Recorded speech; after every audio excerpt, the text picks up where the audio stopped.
Առաջ եկեք։ Ոնց է վիճակը։ Ջան, այսօր առավոտյան եմ այցելել իրեն։ Այսօր առավոտյան եմ այցելել, գլխացավեր ուներ, գանգատներ ուներ, շատ կարճ եմ իրեն կարողացել ինքը փորձել եմ չանհանգստացնեմ հնարավորինս, ասեց անդադ ուզում եմ քնեմ, թողը դուրս եմ եկել, էս է վիճակը, պալատում է, այո, պալատում է նստել։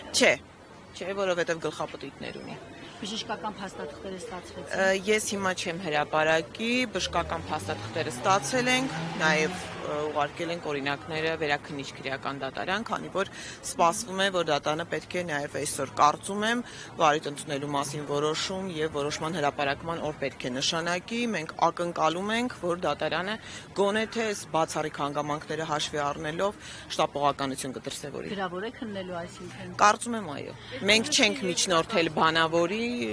ոնց կորոշի դատարանը։ Ես չեմ ուզում հրապարակեմ բժշկական փաստաթղթերը ամեն դեպքում բժշկական դիագնոզի։ Այո, մտահոգիչ։ Ուղղակի այդքան է։ Ոչ, Դավիթը լավ չի, Ժողովուրդ ջան։ Դավիթը լավ չի։ Կալանքի տակ պահելուն բժիշկը չի կարող հիմա ուղղակի դրան անդրադառնալ։ Կան հիվանդություններ, որոնք արդեն դա իրավական տիրույթ է, հա? Արդեն մենք պետք է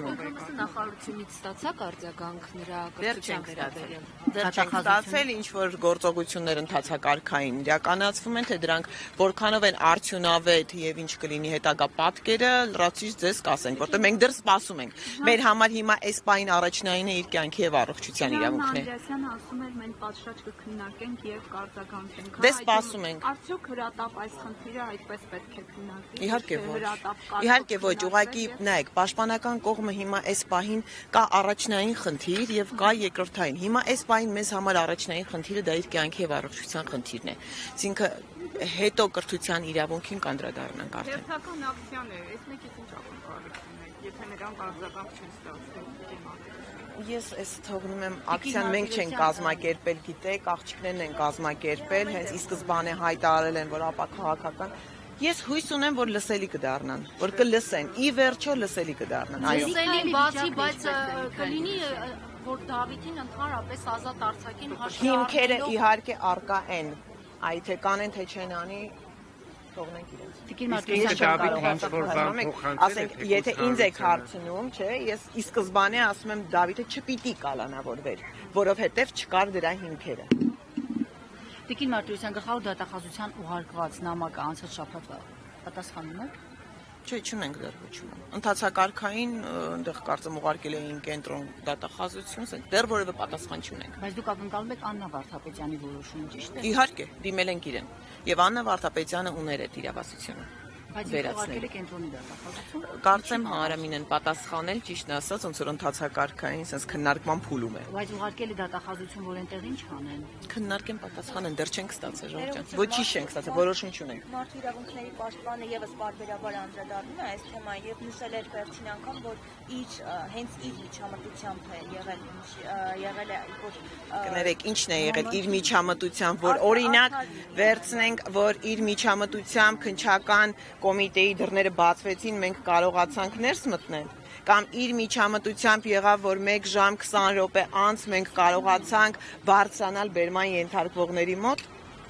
Ես չեմ կարող եւ չեմ ցանկանում մեկնաբանել այդ հայտարարությունը, որովհետեւ իրականում ես տեսել չհասկացա ինչ է ինքը ուզում ասել։ Եթե միջամտությունը դա է, կներեք էլի։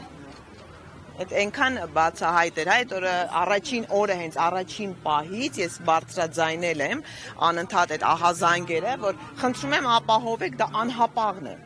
որ մենք կարողանանք լինել իրենց մոտ։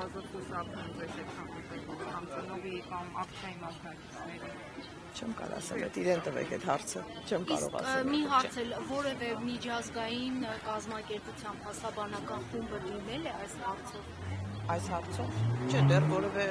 դիմել ենք միջազգային կառույցների, եւ ակցիաներով ենք դիմելու անհրաժեշտություն չկա։ Այս պահին որևէ, այս պահին չեմ ուզում դրան անդրադառնամ եւ բացեմ մեր խաղաքարտը։ Առավոտյան եմ եղել, ես արդեն ասեցի, գանգատներ ուներ, նույն վիճակն էր, անկողնային վիճակում էր, գլխացավ էր։ Միքայելի մոտ շատ ծանր հիմա հոգեբանական վիճակ է, բացի առողջականը, որը մենք ուղղակի չենք անդրադառնում, որտեղ էլի եմ ասում առաջնային այս պահին Դավիթն է, բայց գիտեք, երկվորյակ եղբայրներ են, շատ ծանր հոգեբանական վիճակում է հիմա Միքայելը։ Միքայելի համար են իր աղոթքներով ինքը իր եղբոր կողքին։ Քիչ առաջ մենք զրուցում էինք Դավիթ Մինասյանի շահերի